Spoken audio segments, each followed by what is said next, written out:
Hello বন্ধুরা, আসসালামু আলাইকুম রহমতুল্লাহ। আপনারা কেমন আছেন? আলহামদুলিল্লাহ ভালো আছি। তো এই যে দেখতে পাচ্ছেন না, এটা হলো আমাদের গ্রামের পরিবেশ। আর ভিডিওটা দেখে যদি ভালো লাগে অবশ্যই লাইক, কমেন্ট, শেয়ার করে দিয়ে আসলে সবাইকে দেখার সুযোগ করে দেবেন। তো আসলে আমরা যারা শহরে থাকি, গ্রামের পরিবেশটা দেখতে কিন্তু সবারই খুব ভালোই লাগে।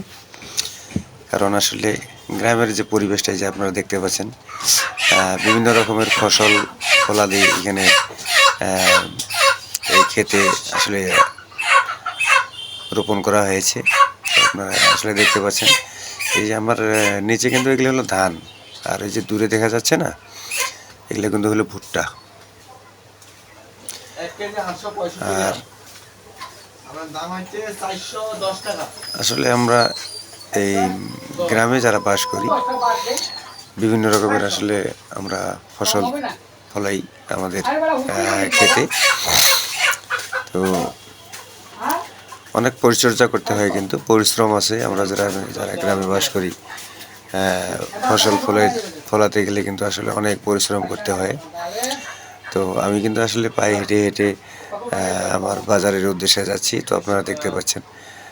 আর আপনাদেরকে একটু আর কি আমার এই যে গ্রামের যে দৃশ্যটা আমি আপনাদের মাঝে একটু উপস্থাপন করতেছি এবং তুলে ধরতেছি যে গ্রামে থাকলে বিভিন্ন রকমের পরিবেশ। এই যে দেখতে পাচ্ছেন, এই যে বাদাম, এগুলা হলো কিন্তু বাদাম। এই যে সামনে আমরা বাদাম আবাদ করি। আবার এই যে সামনে দেখতে পাচ্ছেন, এটা হলো আমাদের প্রাইমারি স্কুল, আর এটা হলো আমার যাওয়ার রাস্তা।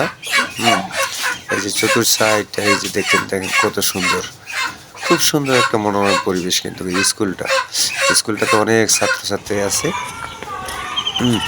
খুব সুন্দর একটা শিক্ষা প্রতিষ্ঠান। এখানে অনেক সুন্দর শিক্ষা লেখাপড়া করানো হয়। এই যে দেখতে পাচ্ছেন, এগুলো হলো বাদাম।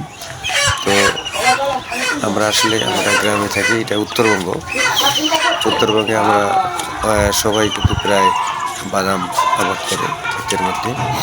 আর বাদামগুলো খেতে কিন্তু খুব সুস্বাদু, অনেক স্বাদ লাগে। তো আসলে ভিডিওটা লং হয়ে গেছে। তো আপনাদের যদি অবশ্যই ভিডিওটা ভালো লাগে, সবাইকে দেখার সুযোগ করে দিয়ে পাশে থাকবেন ইনশাআল্লাহ। আর চ্যানেলটা সাবস্ক্রাইব করবেন অবশ্যই। এই লিটল মিডিয়া পেজ চ্যানেলটিতে হলো আসলে নতুন আর পুরাতন মধ্যে আসলে নতুনভাবে কাজ করতেছি। আর অনেক আশা এবং ভালোবাসা নিয়ে